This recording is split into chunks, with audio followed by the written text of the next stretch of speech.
Hello दोस्तों, कैसे हैं आप सब।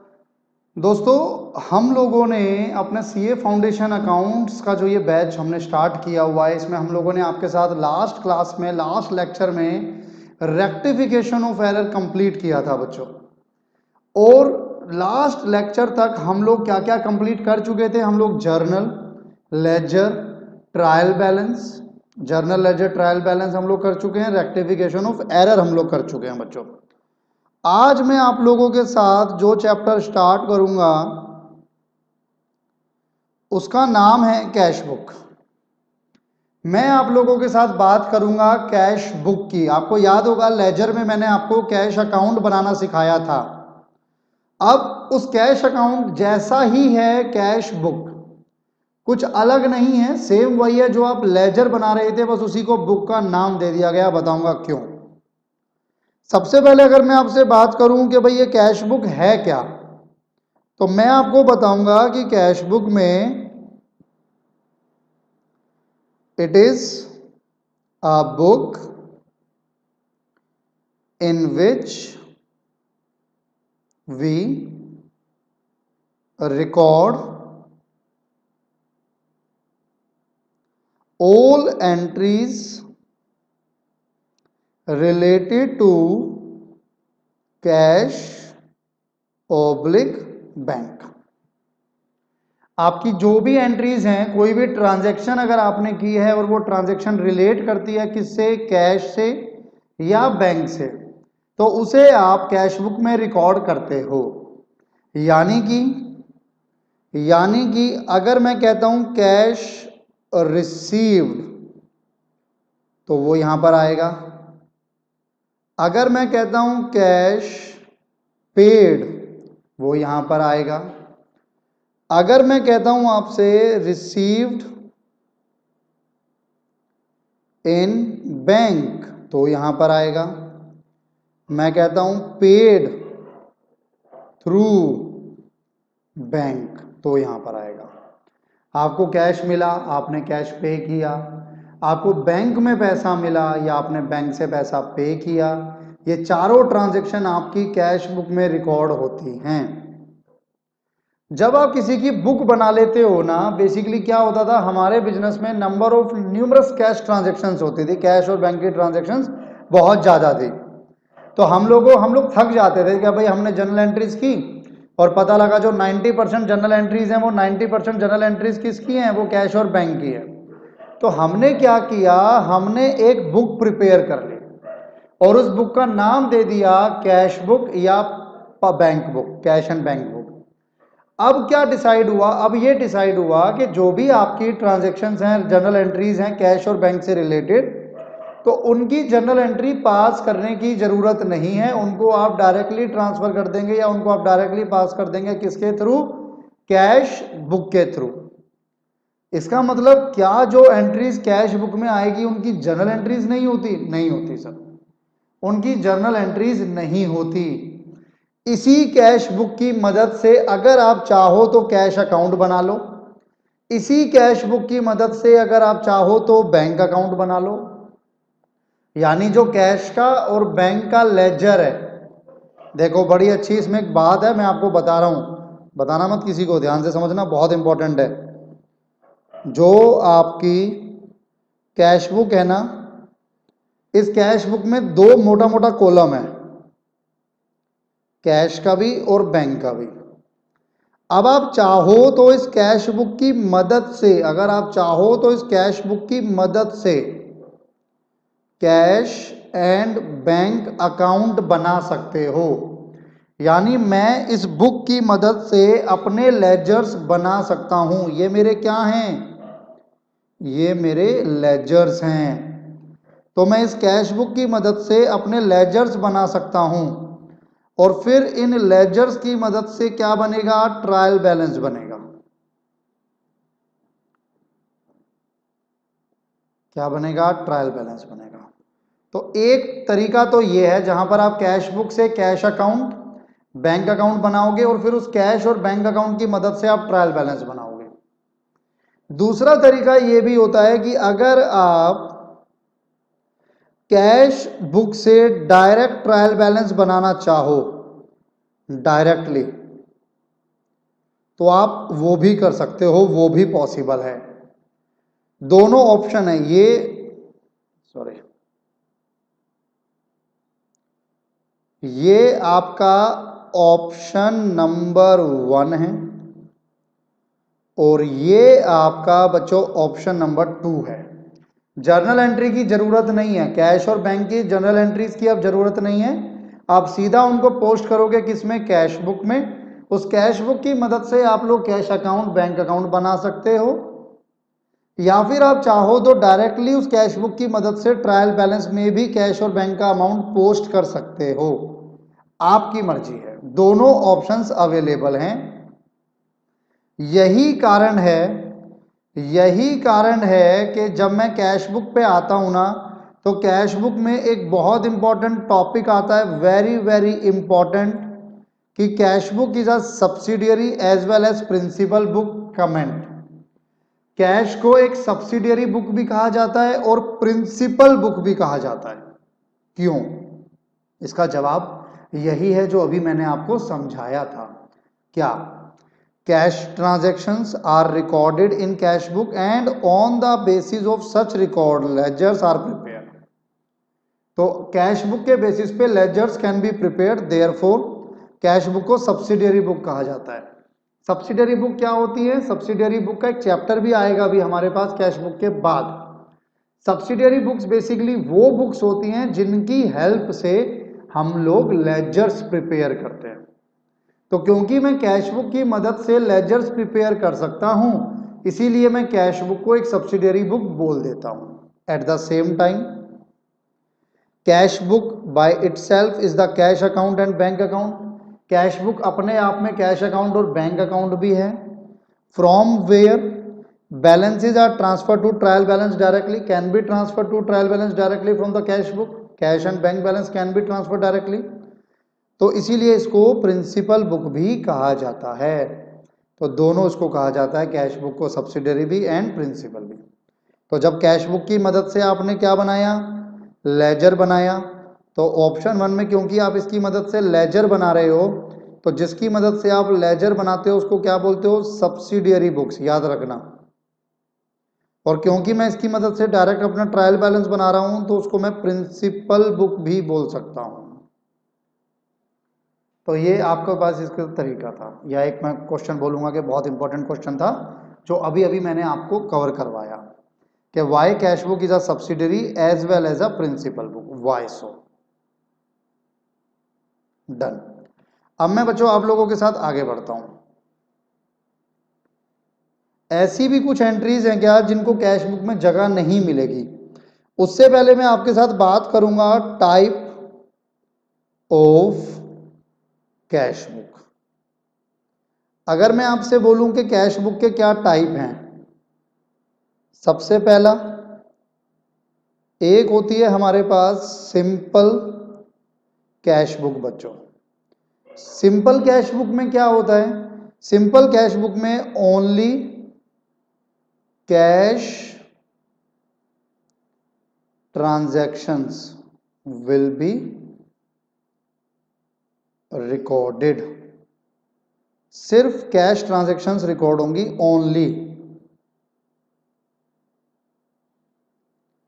लेकिन एक आती है सिंपल के बाद double column cash book. Double column cash book, नाम से पता लग गया इसमें कितने इंपॉर्टेंट कॉलम बनेंगे, 2।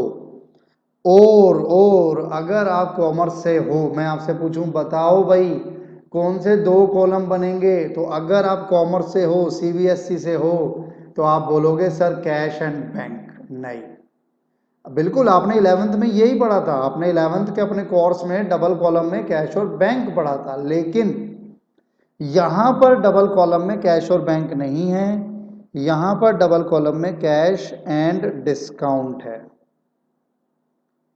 कैश एंड डिस्काउंट कॉलम, ये 2 कॉलम। और तीसरी होती है आपके पास 3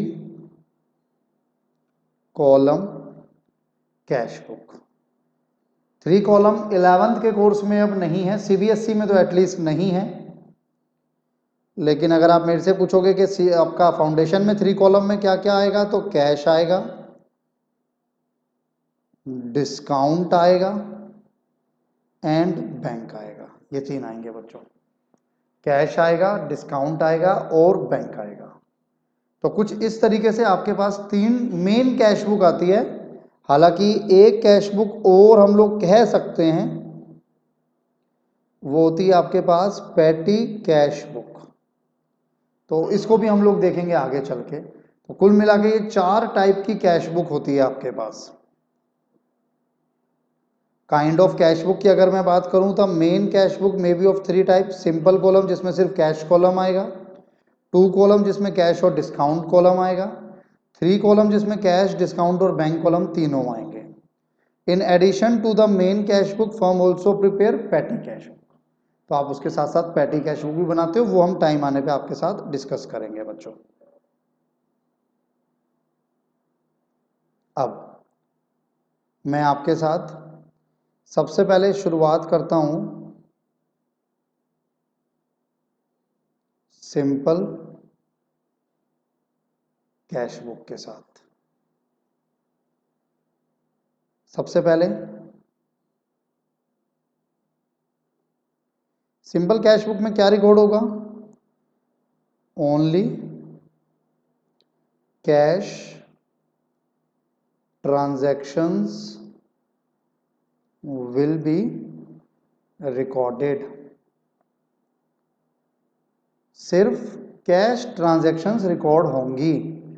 इसका मतलब discount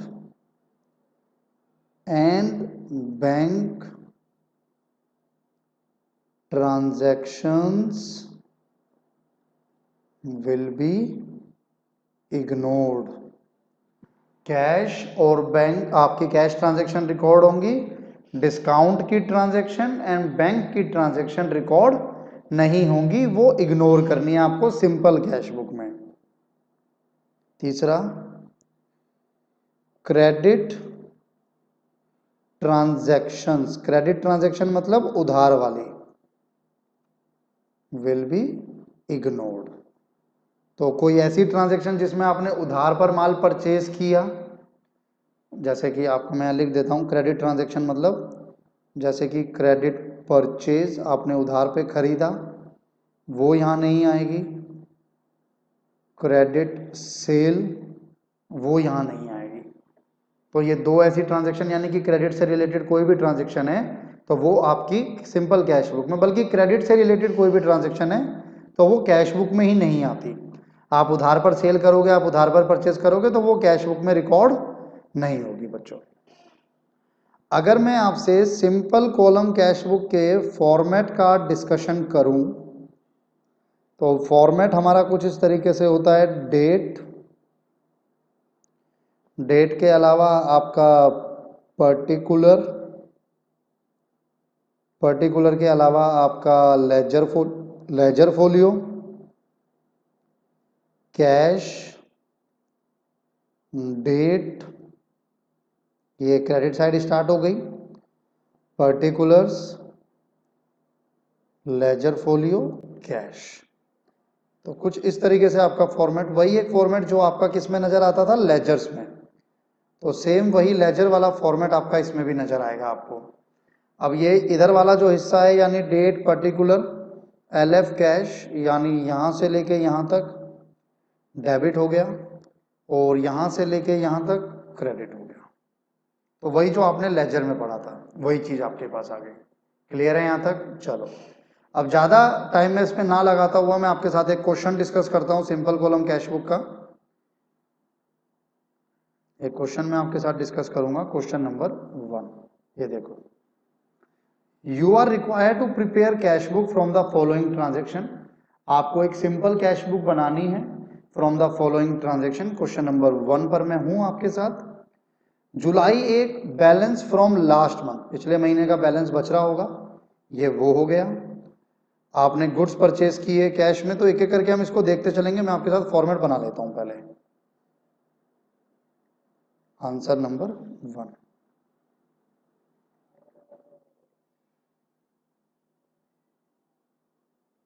simple cash book.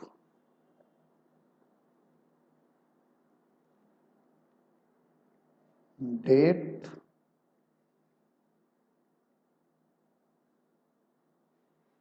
Particular LF cash date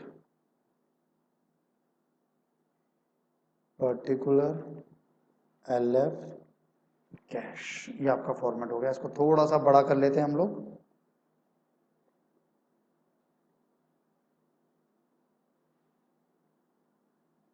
पहले इतना ही रखते हैं, फिर देखेंगे बाद में और बढ़ा लेंगे। सबसे पहली एंट्री आपको कहता है बैलेंस फ्रॉम लास्ट मंथ, पिछले महीने का बैलेंस है 1 जुलाई को, तो आप यहां लिखेंगे 1 जुलाई। To balance BD, to side यानी डेबिट साइड से स्टार्ट हुआ। क्यों? क्योंकि कैश का जो बैलेंस होता है, कैश का जो नेचर होता है वो डेबिट होता है। कैश आपका डेबिट है, एसेट है, तो आपने उसको कहां से स्टार्ट करना है? आपको उसको डेबिट से स्टार्ट करना है। टू बैलेंस BD कितना? 6250, 6250 डन। सेकंड कहता है purchase goods for cash from Ramlal. आपने गुड्स परचेज किए कैश में रामलाल से। अब आपको ये देखना है पैसा आया या पैसा गया। मैं आपको इसमें एक चीज बताना भूल गया, डेबिट साइड का मतलब होता है रिसीव्ड, पैसा आएगा तो आप डेबिट करोगे, और क्रेडिट साइड का मतलब होगा पेड, पैसा जाएगा तो आप क्रेडिट करोगे। ध्यान रखना, पैसा आया तो डेबिट, पैसा गया तो क्रेडिट। आपने गुड्स परचेज किए हैं जुलाई 3 पे, तो पैसा आएगा या जाएगा? जाएगा। तो परचेज करा आपने, आपका पैसा गया, कितना गया? 4250 by purchases account 3rd of July, 3 जुलाई को आ गया। फोर्थ पे आते हैं, फर्स्ट हो गई, थर्ड हो गई, फोर्थ पे आ जाओ। Received cash from Amarnath. आपको कैश मिला। अब कैश मिला तो पैसा आ रहा है या जा रहा है? पैसा आ रहा है। कितना? 210 पैसा आ रहा है, तो 210 आया। किससे आया? अमरनाथ से। To Amarnath account 210। क्या डेट है? 4th of July. आगे बढ़ते हैं, 9th जुलाई पे आ जाओ। Paid cash for sundry trade expense. आपने पैसा पे किया है, आपने कोई ट्रेड एक्सपेंस किए हैं, व्यापार से रिलेटेड कोई खर्चे किए हैं, तो पैसा गया। तो पैसा गया तो यहां पे आएगा 146 बाय ट्रेड एक्सपेंस अकाउंट। कितना? 9th of July. 9th of July को आपने ट्रेड एक्सपेंस पे कर दिए भाई। आगे बढ़ते हैं, पेड फॉर पोस्टेज। 10 जुलाई को आपने पोस्टेज के लिए पे किया 12 रुपए, तो ये भी पैसा गया। क्रेडिट में आप लिखोगे बाय पोस्टेज 10 जुलाई। ये भी हो गया। और नीचे होगी एंट्री 12 जुलाई की एंट्री है। रिसीव्ड, रिसीव्ड हो चुका है कितना? इतना। ये रिसीव हुआ है, ये रिसीव्ड वाला अमाउंट है कि हमें कितना रिसीव हुआ कैलाश ब्रदर से? हमें रिसीव हुआ 1337 हमें रिसीव हुआ कैलाश ब्रदर से। डिस्काउंट अलाउड है 113, क्योंकि हम सिंपल कैश बुक बना रहे हैं, तो इस डिस्काउंट को हम लोग क्या करेंगे? इस डिस्काउंट को हम लोग इग्नोर करेंगे। हमें जितना रिसीव हुआ कैलाश ब्रदर से 12 जुलाई को, उसको हम डेबिट कर देंगे। 1337 टू कैलाश ब्रदर्स 12 जुलाई। 18 जुलाई को आपने कैश परचेस किया बच्चों, तो आपकी जेब से पैसा गया 1415 बाय परचेजेस अकाउंट 18 जुलाई को। और तो नहीं है नीचे? नहीं। फिर वापस ऊपर आ जाओ। अब इस साइड देखो, 18 के बाद अब मैं यहां पे आ गया, ये मेरी हो गई अब मैं यहाँ पे आ गया। 20 जुलाई को आपने रेंट पे किया 450, तो 450 bye rent. 20th of July को आपने रेंट पे किया कितना, 450, डन। 22 जुलाई को paid Baldev Singh account ₹250 less 10% discount. पे कितना करना था, पे करना था 250, आपने कितना पे किया, 10% कम पे किया, तो 250 का 10% निकालोगे तो आएगा 25, माइनस करोगे तो आपने कितना पे किया, आपने 225 पे किया बलदेव को 22 जुलाई को बाय बलदेव्स अकाउंट 225, 10% लेस करके, 10% लेस करके आपने 22 जुलाई को बलदेव को 225 पे कर दिया बच्चों। 22 जुलाई के बाद आगे बढ़ते हैं, 20 हो गई, 22 हो गई, 23 जुलाई पे आ जाओ तो आपने परचेज किया फर्नीचर 50 रुपये का। पता नहीं 50 रुपये का फर्नीचर कहाँ मिला इनको, हमें भी मिले तो बताएं। बाय फर्नीचर अकाउंट 23 जुलाई।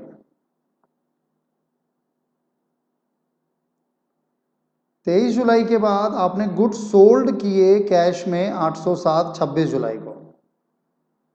807 आपके पास पैसा आ गया टू सेल्स अकाउंट, क्या डेट थी, 26 जुलाई, डन। आगे बढ़ता हूं, 28 जुलाई को पे किया है, पे फॉर प्रिंटिंग एक्सप्रेस 45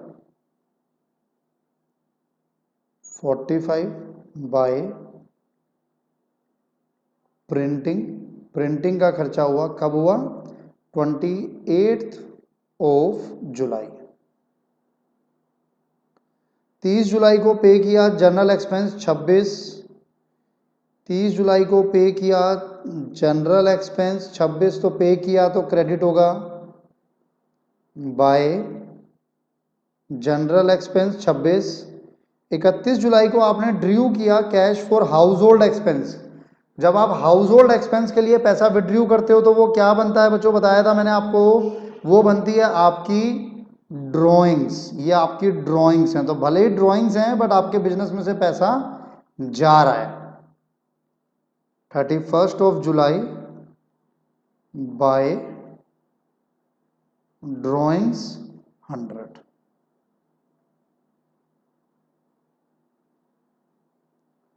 तो इस तरीके से आपकी कैश बुक की ट्रांजैक्शंस हम लोग नोट डाउन करते हैं विद डेट। और कोई नहीं है इसमें, और कोई नहीं है। अब आपको क्या करना होता है, आपको निकालना होता है इसका बैलेंस। जैसे आप लोग लेजर में निकालते थे कुछ वैसे ही आपको इसका बैलेंस निकालना है बच्चों। बैलेंस निकालने के लिए मैं, आप लोग भी कीजिए मेरे साथ साथ, और मैं भी करता हूं, अपने असिस्टेंट को बुला लेता हूं जरा। ये मेरे असिस्टेंट हैं, आपके पास भी होंगे, नहीं है तो ले लीजिए। और मैं क्या करूंगा, मैं पहले डेबिट वाले का टोटल करूंगा। ध्यान रखना, कैश का जब मैं कॉलम की बात करता हूं तो कैश कॉलम में हमेशा डेबिट साइड बड़ा होगा या बराबर होगा। सर डेबिट साइड से मेरा क्या मतलब है, डेबिट साइड से मेरा मतलब है कि इतना पैसा आया, 6250 पहले से था, 210 आया, 1337 आया, 807 आया, तो टोटल आया आपके पास 8604। उसमें से ना ये सारे माइनस कर दो, माइनस खर्चा हुआ 4250 minus 146 minus 12 minus 1415 minus 450 minus 225 minus 50 minus 45 minus 26 minus 100, तो 1885। ये बनता है आपका क्लोजिंग बैलेंस, जिसको हम नाम देंगे balance CD as a balancing figure. जो जिस मंथ की आप एंट्री कर रहे हो उस मंथ की लास्ट डेट आएगी इसमें, उस मंथ की लास्ट डेट आएगी इसमें। आप एंट्री कर रहे थे जुलाई की, तो इसमें एंट्री आ गई किस डेट की, लास्ट क्या डेट है, 31 ऑफ जुलाई। ये जो सीडी बना है ये आपका नेक्स्ट डेट पर यानी 1 अगस्त पर क्या बन जाएगा, ये बन जाएगा बच्चों आपका टू बैलेंस BD 1885।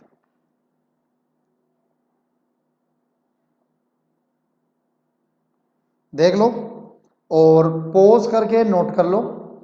ये हमारा पहला क्वेश्चन था जहां पर हमने सीखा कि दो साइड होती हैं, एक डेबिट और एक क्रेडिट। ये वाली आपकी डेबिट, ये वाली आपकी क्रेडिट। डेबिट में आता है पैसा आना, क्रेडिट में आता है पैसा जाना। डेबिट साइड का टोटल हम पहले करते हैं ये वाला, इन सब को उसमें से माइनस करते हैं तो ये जो लास्ट में बचता है ये बनता है आपका क्लोजिंग बैलेंस। ये आपका क्लोजिंग बैलेंस है as a balancing figure. Balancing figure से मेरा मतलब है इस साइड का टोटल किया, इन सबको माइनस किया तो ये आपका बैलेंसिंग फिगर बच गया। और वही बैलेंस सीडी आपका नेक्स्ट डेट पर अपोजिट साइड पर ओपनिंग बैलेंस बन जाता है। ये होती है आपकी simple cash book. Done.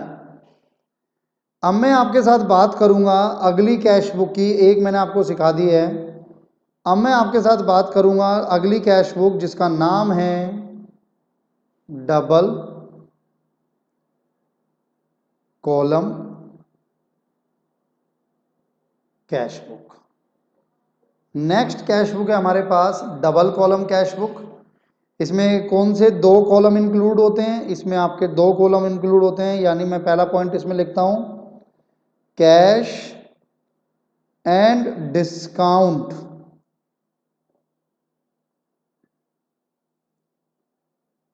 Discount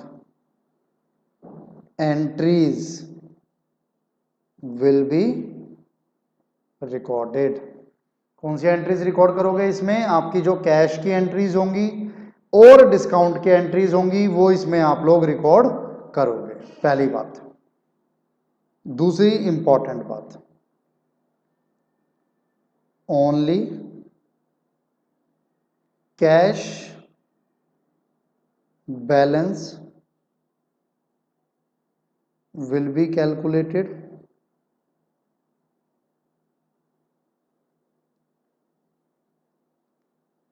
balances of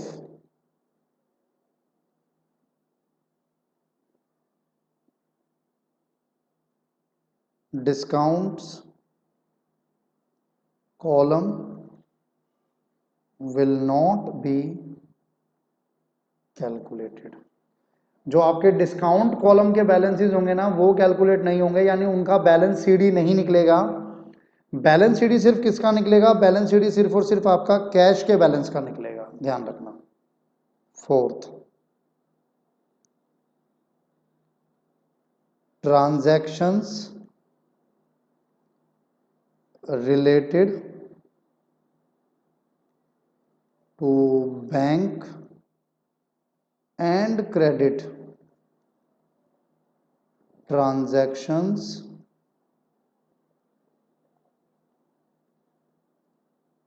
will be ignored। सिर्फ कैश और डिस्काउंट की एंट्री होंगी, बैंक की एंट्री और क्रेडिट की एंट्रीज नहीं होंगी, पहली बात। डिस्काउंट कॉलम के जो आपके बैलेंसेज हैं उनका बैलेंस शीट नहीं निकलेगा। क्यों नहीं निकलेगा? क्योंकि डिस्काउंट के जो कॉलम है वो आपके नॉमिनल अकाउंट है। मैं इसको भी लिखवा ही देता हूं जब आया माइंड में तो। Discount columns are nominal in nature। Discount के कॉलम क्या हैं? डिस्काउंट के कॉलम नॉमिनल हैं इन नेचर। और ये जब मैं डिस्काउंट के कॉलम की आपसे बात करूंगा ना तो उसमें दो हैं, एक है आपका डेबिट साइड वाला और एक है आपका क्रेडिट साइड वाला। डेबिट साइड वाला will be posted to the debit of discount allowed account। Credit side वाला will be transferred to credit side of discount received account, यानी जो डेबिट वाला है वो खर्चा हो गया, डेबिट साइड वाला आपका एक्सपेंस हो गया, क्रेडिट साइड वाला आपका इनकम हो गया। डेबिट साइड वाला किस में जाएगा? डेबिट साइड वाला जाएगा डिस्काउंट अलाउड अकाउंट में। क्रेडिट साइड वाला किस में जाएगा? क्रेडिट साइड वाला जाएगा डिस्काउंट रिसीव्ड अकाउंट में। तो एक चला गया डिस्काउंट अलाउड में और एक चला गया डिस्काउंट रिसीव्ड में, उनके बैलेंस कैलकुलेट नहीं होंगे। ये पूरी की पूरी समरी है किसकी? डबल कॉलम कैश बुक की। अगर आप मेरे से इसका फॉर्मेट जानना चाहते हो तो फॉर्मेट भी देख लो।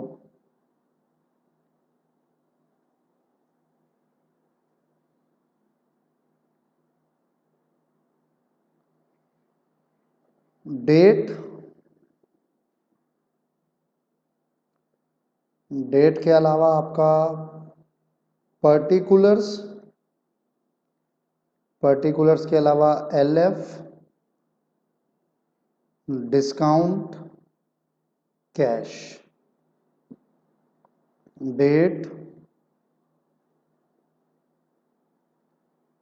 Particular, LF, discount cash. ये देख लो, बैंक अभी भी नहीं है इसमें, सिर्फ कैश और डिस्काउंट है। और ये जो डेबिट वाला है ये क्या हो गया? ये हो गया आपका डिस्काउंट अलाउड। और ये क्या हो गया? ये हो गया आपका डिस्काउंट रिसीव्ड। ये हो गया आपका डिस्काउंट रिसीव्ड। तो ये आपके पास फॉर्मेट होता है बच्चों। क्लियर है यहाँ तक? क्वेश्चन स्टार्ट कर सकते हैं हम लोग। आपको समझ आ गया होगा अब तक। अब मैं आपके साथ इसी के ऊपर क्वेश्चन देखता हूँ, हमारा question number 2। From the following transaction post them in a, enter the following transaction in a double column cash book. आपको डबल कॉलम कैश बुक में ये एंट्रीज करनी है। तो एंट्रीज पढ़ लेंगे।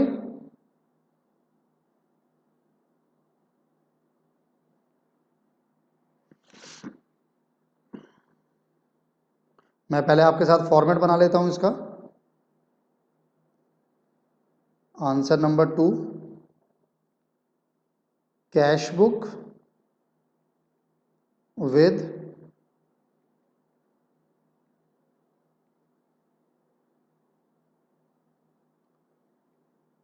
Bank column. कैश बुक आएगा आपका with, sorry, cash book with discount column. Date,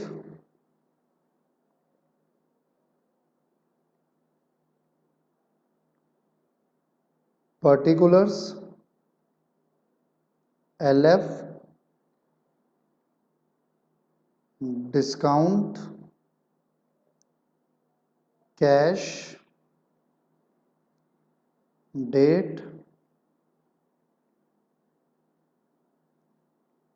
particulars, LF,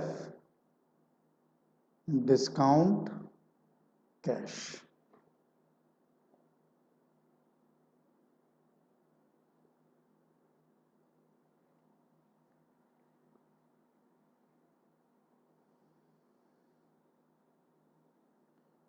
बड़ा कर लेते हैं इसको जरा। कौन कौन सी एंट्री इग्नोर करनी है आपको? आपको क्रेडिट की एंट्री इग्नोर करनी है, बैंक की एंट्री इग्नोर करनी है, कैश और डिस्काउंट की एंट्री पे सिर्फ आपको ध्यान रखना है। सबसे पहली फरवरी 1, cash in hand, cash at bank. तो कैश एट बैंक नहीं लेंगे हम लोग, इस वाले को इग्नोर करना है, सिर्फ इसको लेना है कैश इन हैंड 415। तो कैश आ गया आपका ओपनिंग बैलेंस 415, नाम आ जाएगा टू बैलेंस बीडी 1 फरवरी। ये मेरी पहली एंट्री हो गई। Second, February 2, paid wages by cheque. तो अगर चेक से कर रहे हैं तो हम लोग इसे इग्नोर करेंगे क्योंकि बैंक की एंट्री है। February 3, goods purchase for cash. ये ठीक है, आपने गुड्स परचेज किया कैश में, कितना कैश दे दिया आपने? 150। तो 150 आपके पास से चला गया by purchases 3rd of February। Next, received cheque, cheque receive हुआ खन्ना ब्रदर से, इग्नोर करेंगे। डिस्काउंट अलाउ टू देम, अब जो डिस्काउंट आपका बैंक से रिलेटेड है तो वो भी आप इग्नोर करोगे। भाई अगर आपको चेक मिला और उस चेक पर डिस्काउंट है तो वो आप नहीं लिखोगे, वो आप नहीं लिखोगे। कैश पे होता तो आप लिखते। Pay to Kohli and sons by cheque ignore करेंगे, डिस्काउंट रिसीव्ड इग्नोर करेंगे। कैश में आपने सेल किया 150 का, तो 150 टू सेल्स, क्या डेट है इसकी, 8th of Feb, 8th of Feb आ गई आपके पास। आगे बढ़ते हैं। इंटरेस्ट अलाउड बाय बैंक, ये बैंक में जमा हुआ होगा, इग्नोर करेंगे। Purchase furniture by cheque ignore करेंगे। Received cheque discount allowed ignore करोगे। ये क्वेश्चन ही सिर्फ इसलिए बनाया गया ताकि आपको पता रहे कि क्या क्या इग्नोर करना है, क्योंकि यहां पर इग्नोर करने के भी मार्क्स हैं। Paid into bank, paid into bank का क्या मतलब है, पेड इनटू बैंक का मतलब है कैश डिपॉजिटेड इनटू बैंक। आपने कैश डिपॉजिट कराया बैंक में, तो आपके पास कैश आया या कैश गया, कैश गया। कितना, 300 बाय बैंक, 15 फरवरी। और देखते हैं और भी है क्या, नहीं सर बस खत्म। डिस्काउंट नहीं था इस क्वेश्चन में, आगे आ जाएगा, कोई इशू नहीं है उसका। इस क्वेश्चन में हमने बेसिकली आपको सिर्फ ये समझाना है कि इग्नोर कितना करना है आपको और किस किस चीज को इग्नोर करना है।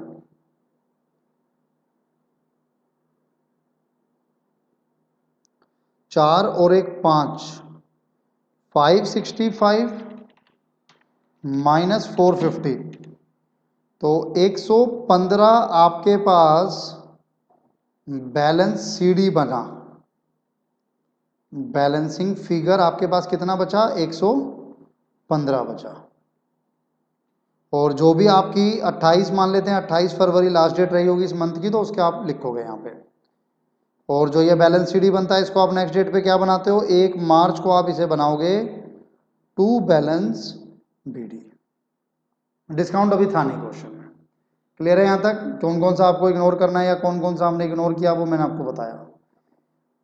Question number 3 column cash book इसमें हमें बनानी है। आ जाओ जरा, अब पहले हम लोग 3 कॉलम कैश बुक के बारे में थोड़ा सा डिस्कशन कर लें। और सबसे इंपॉर्टेंट 3 कॉलम कैश बुक ही है भाई। जो आपके पास क्वेश्चन आता है एग्जाम में वो भी 3 कॉलम कैश बुक से ही आता है कहीं ना कहीं। तो जो सबसे ज्यादा इंपॉर्टेंट है आपके पास वो 3 कॉलम कैश बुक है। 3 column cash book, 3 column cash book. कौन से 3 column, entries related to cash, bank and discount will be recorded. Entries जो कि रिलेट करती हैं किससे, कैश से, बैंक से और डिस्काउंट से, तीनों रिकॉर्ड होंगी। यानी सिर्फ कौन सी एंट्री इग्नोर हो गई अब, only credit entries will be ignored. सिर्फ जो क्रेडिट एंट्रीज हैं यानी उधार वाली एंट्रीज हैं उनको आपको इग्नोर करना है बस। बाकी सारी एंट्रीज आपको रिकॉर्ड करनी है इस बार। अच्छा, इसमें ना एक इंपॉर्टेंट टॉपिक होता है, वो मैं आपके साथ डिस्कस करूं, और वो है कॉन्ट्रा एंट्रीज। अगर आप कॉमर्स से हैं तो आपको थोड़ा सा आइडिया इसका है, आपको ये वर्ड सुना सुना लगेगा। कॉन्ट्रा एंट्रीज क्या हैं बच्चों, कॉन्ट्रा एंट्रीज हो गई बेसिकली कोई भी ऐसी एंट्री जिसमें डेबिट और क्रेडिट दोनों में कैश और बैंक ही हैं। या तो डेबिट में कैश है एंड क्रेडिट में बैंक है, या फिर डेबिट में बैंक है क्रेडिट में कैश है। दोनों होना चाहिए, कैश और बैंक दोनों होना चाहिए डेबिट क्रेडिट में, तो उस एंट्री को कहा जाता है कॉन्ट्रा एंट्री। अगर मैं आपके साथ कॉन्ट्रा एंट्री के एग्जाम्पल लूंगा ना, तो इसमें सिर्फ दो ही एंट्रीज हैं जो कॉन्ट्रा एंट्री बनती है। सबसे पहली कैश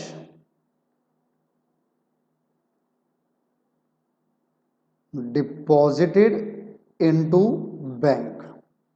अगर आपने कैश डिपॉजिट किया है बैंक में, तो मुझे बताओ क्या जर्नल एंट्री पास करते थे हम लोग? हम लोग करते थे भाई, बैंक को इंक्रीज कर दो तो bank account debit to cash account, bank account debit to cash account. अगर आप लोग बैंक में पैसा जमा करा रहे हो तो आप देखो डेबिट में भी क्या आया, बैंक, और क्रेडिट में क्या आया, कैश। दूसरा example, cash withdrawn from bank for office use. आपने कैश विड्रॉन किया है बैंक से, घर नहीं लेकर गए। वो पैसा आपने क्यों विड्रॉन किया है? आपको ऑफिस में रोकड़े की, कैश की जरूरत थी। तो जब आप कैश विड्रॉन करोगे बैंक से फॉर ऑफिस यूज, तो क्या एंट्री पास करोगे? आपके हाथ में कैश इंक्रीज हुआ तो आप लिखोगे cash account debit to bank account, cash account debit to bank account, ये आप लोग लिखते थे। तो डेबिट क्या हुआ इस बार, कैश, क्रेडिट क्या हुआ इस बार, बैंक। इन दोनों एंट्रीज में क्या चीज कॉमन है कि डेबिट और क्रेडिट दोनों में कैश और बैंक घूम रहा है। इसको बोला जाता है कॉन्ट्रा एंट्री। ये कॉन्ट्रा एंट्री यही क्यों आई? क्योंकि यहां पर कैश और बैंक दोनों के कॉलम ओपन करेंगे आप लोग, इसीलिए यहां पर कॉन्ट्रा एंट्री आपके पास आएगी बच्चों। तो मैं अब आप लोगों के साथ इसी का क्वेश्चन स्टार्ट करूंगा। मैं पहले फॉर्मेट बना लेता हूं। क्वेश्चन नंबर 3 हमारा इसी के ऊपर है। Answer number 3। डिस्काउंट वाला रूल अभी भी सेम है कि आप डिस्काउंट के कॉलम का सिर्फ टोटल करके छोड़ेंगे, उनका बैलेंस कैलकुलेट नहीं करेंगे, बीडीसीडी नहीं निकालेंगे। वो सिर्फ कैश का होगा, वो सिर्फ बैंक का होगा। कैश बुक, नाम कैश बुक ही रहेगा, with bank and discount column. 3 column cash book भी आप इसको डायरेक्ट कह सकते हो। ठीक है जी, चलो सबसे पहले डेट, डेट के बाद पर्टिकुलर्स। जगह मुझे थोड़ी रखनी पड़ेगी क्योंकि फिर दिक्कत हो जाएगी वरना। LF डिस्काउंट कैश बैंक, फिर दोबारा डेट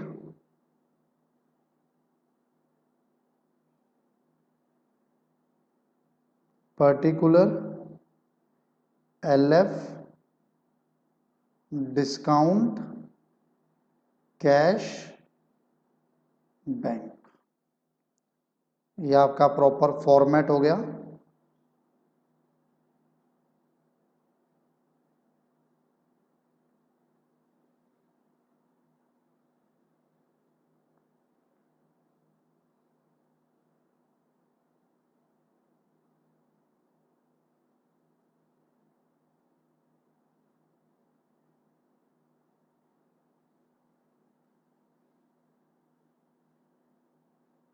चलिएगा क्वेश्चन देखते हैं साथ में बच्चों। क्वेश्चन नंबर 3, सबसे पहले कैश इन हैंड दिया हुआ है एंड बैंक ओवरड्राफ्ट। अब ये बैंक ओवरड्राफ्ट क्या होता है? Bank overdraft basically negative balance होता है, यानी मैं कह सकता हूं bank overdraft is a loan taken from bank. Basically मैं एक बिजनेसमैन हूं। बिजनेसमैन के साथ अच्छी बात क्या है कि हमारे अकाउंट में बहुत पैसा है, लेकिन बुरी बात क्या है कि कभी कभी ऐसा होता है कि हमारे अकाउंट में पैसा ही नहीं है। भाई बिजनेसमैन है, किसी दिन लाखों करोड़ों भी पड़ा है, किसी दिन शून्य है।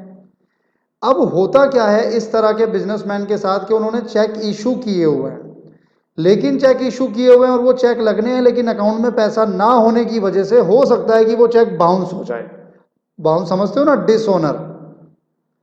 अगर वो चेक डिसऑनर हो गया तो मार्केट में बड़ा ही बदनामी होगी सर, कि अपने आप को सुमित त्यागी जी इतना बड़ा बिजनेसमैन कहते हैं और देखो मात्र 1 लाख का चेक था वो भी बाउंस हो गया। बड़ी बेइज्जती होगी सर हमारी। मैंने क्या किया, मैंने अपने बैंक से बात की और मैंने ना उनसे एक ओवरड्राफ्ट फैसिलिटी ले ली अपने बैंक से। उस ओवरड्राफ्ट फैसिलिटी में मैंने बैंक से बोला कि सर देखो, हो सकता है मेरे अकाउंट में पैसा हो सकता है मेरे अकाउंट में पैसा ना हो, बट मैं आपसे ये चाहता हूं कि मेरा अगर कोई चेक लगे तो वो बाउंस ना हो। मैंने किसी को पेमेंट अगर इशू की हो तो वो पेमेंट बाउंस ना हो, वो पेमेंट उसको हो भले ही मेरे अकाउंट में जीरो बैलेंस हो। बैंक ने बोला सर ये क्या बात हुई? मैंने कहा सर हम इसको आपको ब्याज देंगे।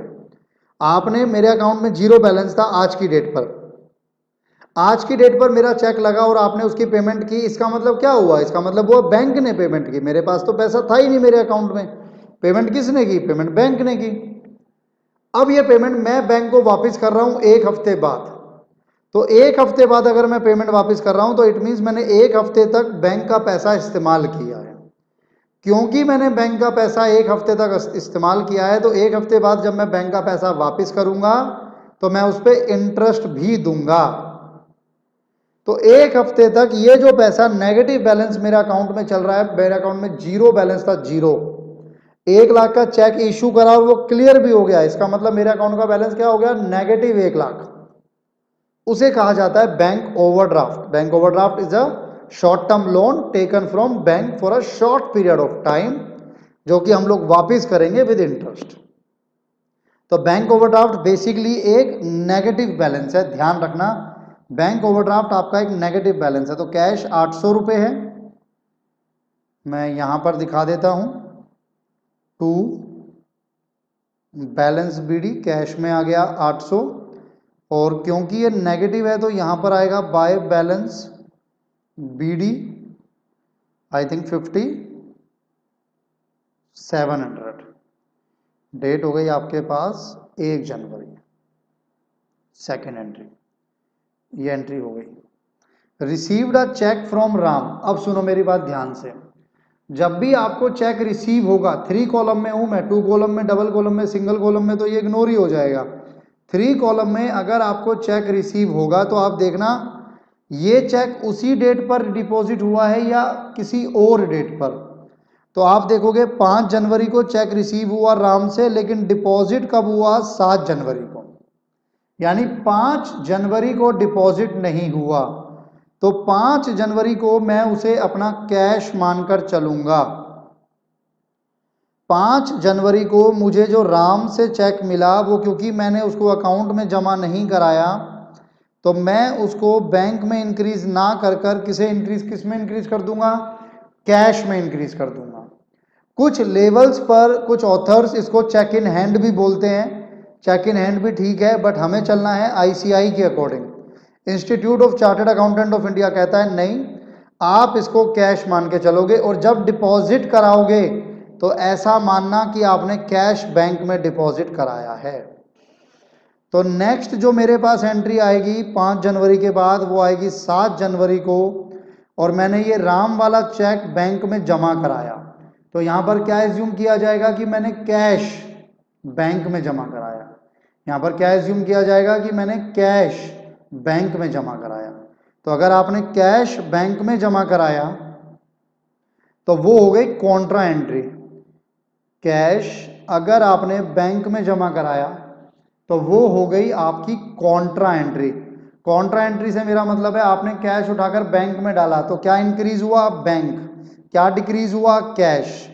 जो इंक्रीज हुआ वो डेबिट, जो डिक्रीज हुआ वो क्रेडिट। बैंक इंक्रीज हुआ 3250, नाम आएगा कैश का। एलएफ में सी लिख के छोड़ देना, C stands for contra. Cash क्या हुआ है? कैश डिक्रीज हुआ है 3250, सी कॉन्ट्रा। कैश में आया तो नाम आएगा बाय बैंक अकाउंट। डेट क्या है इसकी? डेट है इसकी 7th ऑफ जनवरी। देख लो भाई चेक का केस क्या हुआ। जब चेक मिला, डिपॉजिट नहीं कराया, तो जिस दिन चेक मिला उस दिन आप उसे क्या मान के चल रहे हो? कैश। जिस दिन डिपॉजिट करा रहे हो उस दिन बन गई कॉन्ट्रा एंट्री। बैंक इंक्रीज हुआ इसीलिए बैंक में आपने डेबिट कर दिया, कैश डिक्रीज हुआ इसीलिए कैश में आपने क्रेडिट कर दिया। नाम अपोजिट, अगर कैश वाले कॉलम में डाल रहे हो तो नाम बैंक का, बैंक वाले कॉलम में डाल रहे हो तो नाम कैश का। डन है यहां तक। कॉन्ट्रा एंट्री आपको समझाया मैंने। Paid to Sohan by cheque, तो आपने चेक से पेमेंट किया तो आपका बैंक कम हो जाएगा 2425 bye Sohan 10th of Jain. आगे बढ़ते हैं। अब ये आ गया भैया, लो बची कुची कसर इसने पूरी कर दी। जो मैंने राम का चेक बैंक में डाला था ना, वो डिसऑनर हो गया। डिसऑनर मतलब मेरे को लगा कि मेरा बैंक इंक्रीज हो जाएगा, लेकिन मेरा बैंक इंक्रीज नहीं हुआ, मेरा बैंक इंक्रीज नहीं हुआ।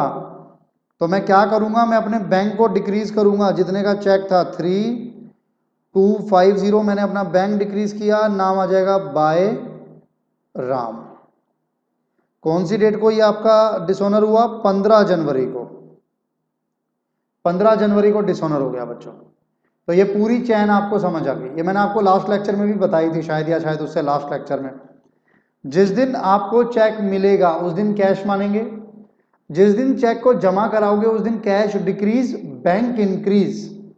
अगर चेक हो गया डिसऑनर तो दोबारा बैंक डिक्रीज और आपका डेटर इंक्रीज। डन। 15 जनवरी हो गया। आगे बढ़ते हैं। 20, withdrew from bank for office use. अगर आप ऑफिस यूज के लिए पैसा निकाल रहे हो तो कैश और बैंक दोनों आएंगे। कैश इंक्रीज होगा, बैंक डिक्रीज होगा। आपने पैसा निकाला, आपके पास रोकड़ा बढ़ गया, आपके पास कैश बढ़ गया, तो कैश इंक्रीज और बैंक डिक्रीज। कितना अमाउंट है? 250। कैश इंक्रीज, अब कैश में लिखूंगा तो नाम आएगा बैंक का, कॉन्ट्रा एंट्री है। और बैंक डिक्रीज, बैंक को डिक्रीज करूंगा तो नाम आएगा कैश का। क्या डेट है इसकी? 20th Jan. 20th Jan.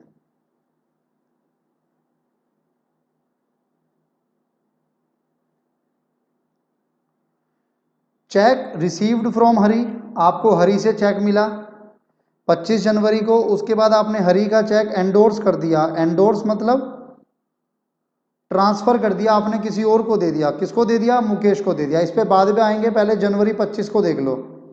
Check receive हुआ जनवरी 25 में 1200 का। क्या मानोगे? सबसे पहले कैश मानोगे, टू हरी। आपका कैश इंक्रीज हो गया 25 जनवरी को 1200 का। 28 जनवरी को आपने ये चेक दे दिया किसको? मुकेश को।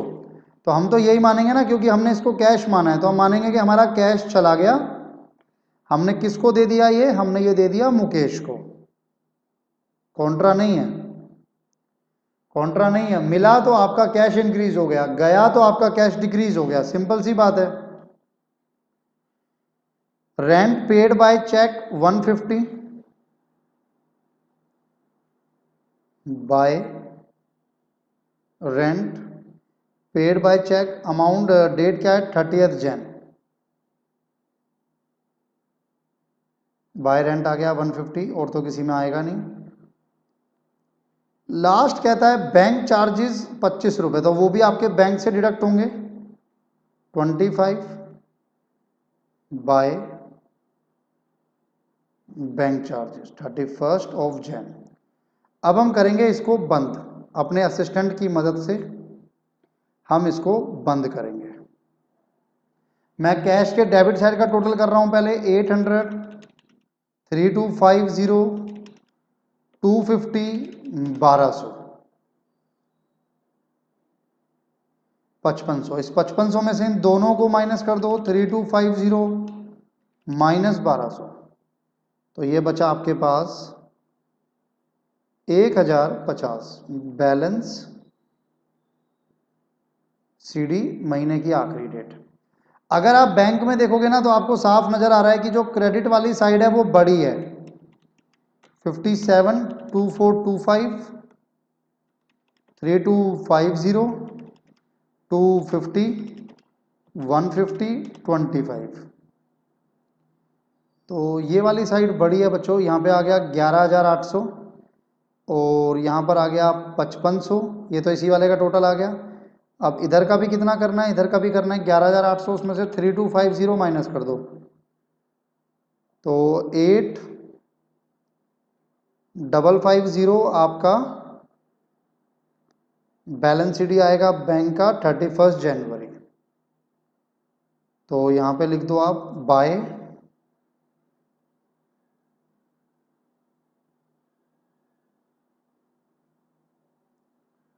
बैलेंस बीडी, बैंक वाला इधर आ गया 1 फरवरी को 8550, और जो आपका कैश वाला है वो इधर आ जाएगा।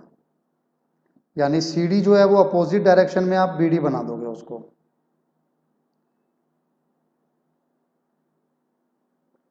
कैश का कितना है, कैश का है 1050, done.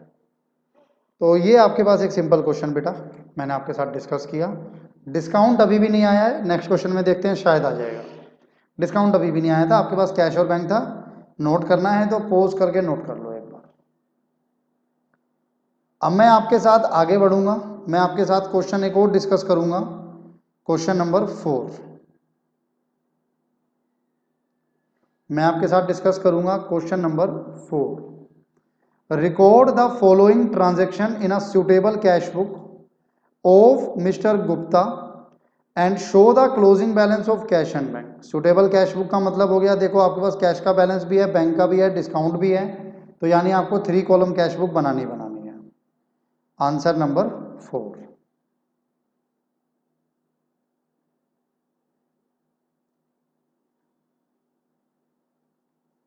Cash book with bank and discount column.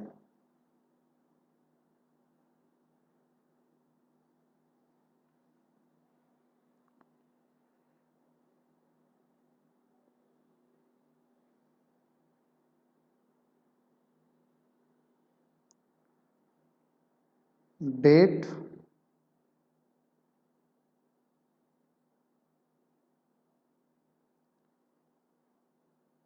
Particular LF discount cash bank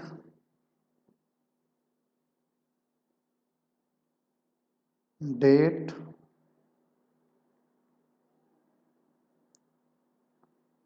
particular LF discount cash bank.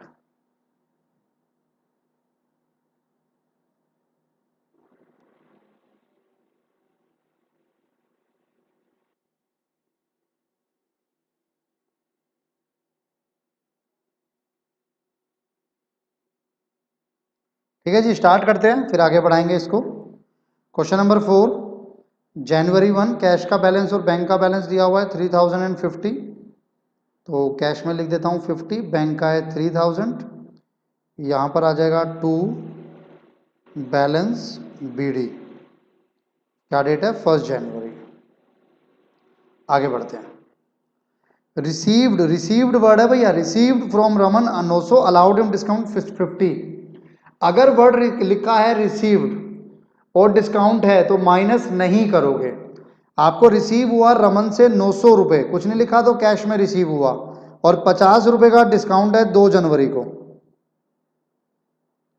To Raman 50 रुपए का डिस्काउंट 900 रुपए आपको कैश में रिसीव हुए, देख रहे हो पहली बार डिस्काउंट आया है। अब 50 रुपए का डिस्काउंट, 900 रुपए आपको कैश में रिसीव हुए, पहली चीज। आगे बढ़ते हैं, ये हो गया, ये भी हो गया। जनवरी 3 sold goods for cash, paid half the amount into bank. Yes, आपने गुड्स सोल्ड किए 5,000 के कैश में, आधा अमाउंट आपने बैंक में डाल दिया जनवरी 3 को, यानी 3 जनवरी को आप दिखाओगे टू सेल्स, आधा अमाउंट कैश में और आधा अमाउंट बैंक में, टोटल 5,000 का था। जनवरी 4 आपने सैलरी पे की है 2500 कैश में, 2500 की सैलरी पे हुई बाय सैलरी जनवरी 4 कैश में। Recovered from the manager ₹200 being excess travelling allowance drawn by him. हमारे मैनेजर ने 200 रुपये ज़्यादा ले लिए थे, कहीं ट्रैवल करने गया होगा, उसने 200 रुपये ज़्यादा ले लिए थे, हमें उससे रिकवर्ड हो गए, यानी पैसा वापस आ गया 200 रुपये। टू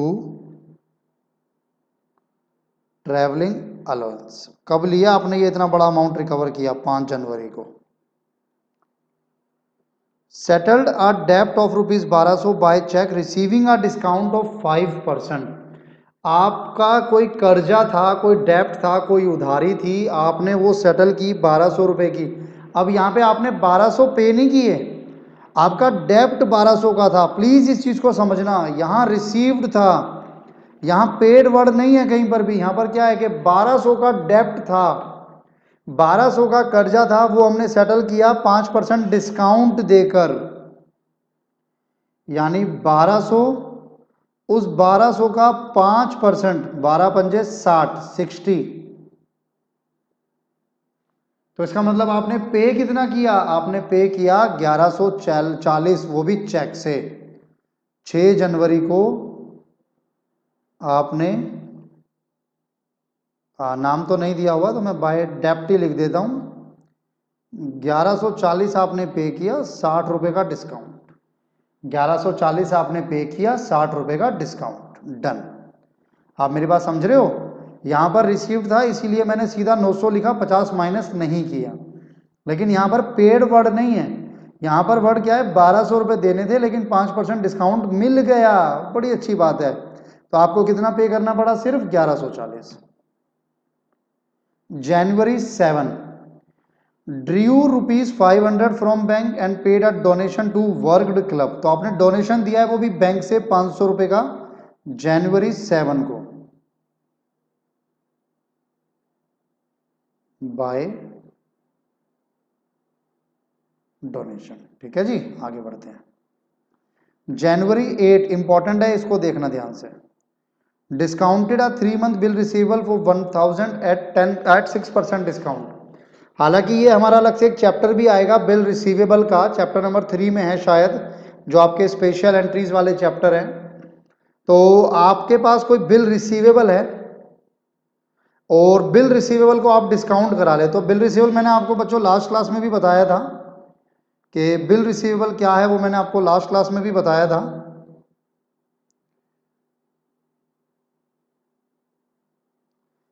मैं फिर भी अगर आप चाहोगे तो मैं आपके साथ डिस्कस कर लेता हूं एक बार एक concept.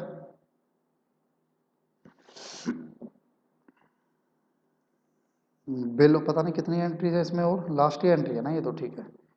Bill of exchange concept, इसमें बेसिकली क्या होता है बच्चों? एक होता है सेलर, यह है आपका सेलर, इसने गुड सोल्ड किए हैं इन भाई साहब को, ये देख रहे हो भागते हुए आ रहे हैं, ये है बायर। लेकिन बायर ने पैसा नहीं दिया, बायर ने क्या दिया? बायर ने एक बिल ऑफ एक्सचेंज दे दिया। बिल ऑफ एक्सचेंज बेसिकली क्या है? बिल ऑफ एक्सचेंज एक रिटर्न डॉक्यूमेंट है, लिखित में दे दिया इन्होंने कि भाई आज पैसा नहीं है, मैं आपको ये पैसा दूंगा 3 महीने के बाद, तो इन्होंने बिल ऑफ एक्सचेंज दे दिया। ये बिल ऑफ एक्सचेंज सेलर के लिए बनेगा बिल रिसीवेबल, इनके लिए बनेगा बिल पेएबल। पूरा कंसेप्ट पढ़ेंगे हम इसको चैप्टर में बाद में भी। लेकिन अब इनको इस बिल रिसीवेबल के अगेंस्ट में बिल रिसीवेबल जो इनको मिला वो कितने महीने का मिला? 3 महीने का मिला। यानी 3 महीने बाद सेलर जाएगा बायर के पास और पैसा कलेक्ट करेगा, लेकिन सेलर को अचानक पैसों की आवश्यकता पड़ गई बीच में ही। 3 महीने से पहले सेलर को पैसों की आवश्यकता पड़ गई तो सेलर पहुंचा बैंक के पास। बैंक ने क्या किया? बैंक ने कुछ पैसा डिस्काउंट काट के amount after deducting a nominal percentage as charge paid balance amount to seller. Seller को पे कर दिया। बैंक ने कहा आपका ये 10,000 का है ना, आप 500 रुपये छोड़ दो, 9,500 ले जाओ। तो बैंक को भी तो कुछ कमाना है ना भैया, 500 रुपये बैंक ने कमा लिए। अब क्या होगा? जब ड्यू डेट होगी 3 महीने बाद, बैंक पैसा किससे मांगेगा? बायर से मांगेगा और बायर उसको दे देगा। अब यहाँ सवाल होगा कि नहीं देगा तो क्या होगा, वो सब सिचुएशन हम उस चैप्टर में देखेंगे। तो मैंने आपको बिल ऑफ एक्सचेंज बताया, तो ये जो आप बैंक से कराते हो ना उसको कहते हैं डिस्काउंट। आपने बैंक से डिस्काउंट करा लिया एक 3 महीने का बिल, बिल रिसीवेबल 1,000 का था 6% के डिस्काउंट पर, तो 6% के डिस्काउंट के आगे पर एनम नहीं लिखा है, तो मैं पूरा 6% का डिस्काउंट लगाऊंगा। यानी डिस्काउंट कितना हो जाएगा? डिस्काउंट हो जाएगा 1,000 का 6%, 60 रुपये। तो नेट आपको कितना मिलेगा? आपको मिलेगा 940। और ये डिस्काउंट कैश डिस्काउंट नहीं है, ये तो डिस्काउंटिंग चार्जेस हैं, ये नहीं आएगा डिस्काउंट वाले कॉलम में। आप सीधा यहाँ पे लिखोगे बाय, यहाँ नहीं, आपको पैसा मिलेगा, यहाँ पे नहीं, यहाँ पे नहीं, यहाँ पे टू बिल ऑफ एक्सचेंज, आपके बैंक में पैसा आ जाएगा 940, बस और कुछ नहीं है। क्या डेट है इनकी? 8 जनवरी। खत्म हो गया जी। टोटल कर लेते हैं, देखते हैं, बल्कि 3 है इस बार। तो मैंने आपको बताया था डिस्काउंट का बैलेंस नहीं आएगा, डिस्काउंट का सिर्फ टोटल होगा। डेबिट वाले का अलग टोटल होगा, जैसे यहाँ 50 ही है तो 50 और कुछ होता तो टोटल हो जाता, यहाँ 60 है तो 60 बस। कैश का टोटल करता हूँ पहले, 50 प्लस 900 प्लस 2500 प्लस 200, तो ये आ गया 3650। माइनस कर दो 2500, क्योंकि यहाँ पे भी 3650 चाहिए ना, ये माइनस करा तो आया 1150। ये 1150 आ गया आपका बैलेंस सीडी। और मैं कंडीशन सेम रखता हूँ कि जो आपका मंथ चल रहा है उसकी लास्ट डेट की एंट्री होगी, यानी 31 जनवरी की एंट्री होगी। और ऐसे ही बैंक का भी कर लो, 3000, 2500, 940, 6440, इधर का भी टोटल सेम होना चाहिए लेकिन है नहीं। माइनस करो 1140 माइनस 500, तो ये आ गया आपका 4800।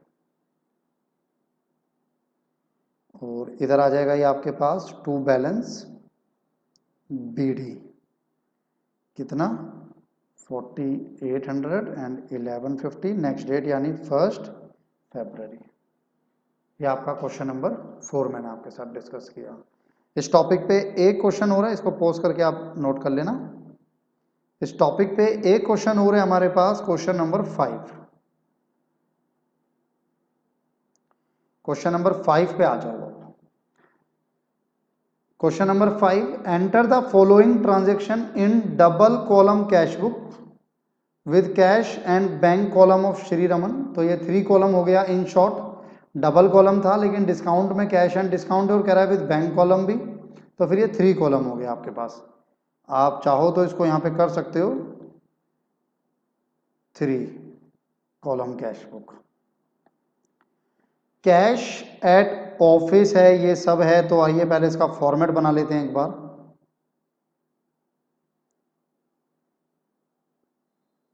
Answer number 5,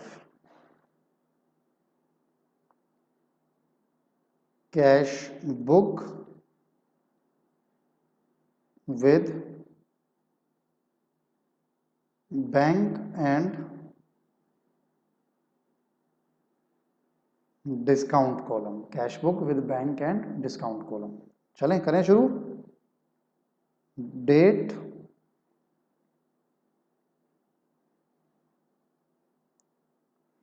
particulars, ledger folio, discount, cash, bank. Date,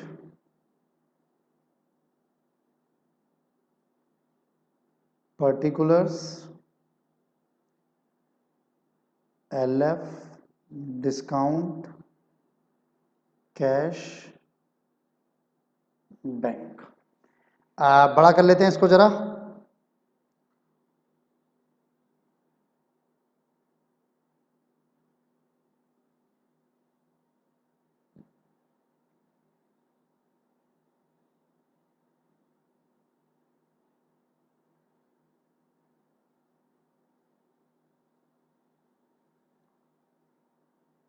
फिर देखते हैं, एक एक करके एंट्री को समझेंगे। सबसे पहले कैश का बैलेंस है 123 और बैंक का क्रेडिट बैलेंस है। तो क्रेडिट का मतलब हो गया ओवरड्राफ्ट, क्रेडिट का मतलब हो गया ओवरड्राफ्ट। तो 123 और 2575, 123 2575 by balance BD 1 January, 1 January to balance BD। Done. Next, cash sales 1570, तो आपका कैश इंक्रीज हो जाएगा 1570 2 जनवरी टू सेल्स, आपका सीधा सीधा कैश इंक्रीज हो गया। नेक्स्ट, थर्ड पे आ गया डिपॉजिट इनटू बैंक, तो आपकी कॉन्ट्रा एंट्री हो गई 1500 की। आप अगर बैंक में डिपॉजिट करोगे तो बैंक इंक्रीज हो जाएगा और कैश डिक्रीज हो जाएगा, और ये बनेगी आपकी कॉन्ट्रा एंट्री। जब बैंक में डाला है तो कैश लिखोगे,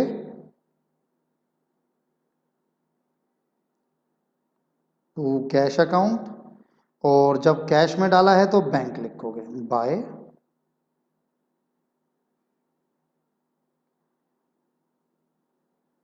बैंक अकाउंट।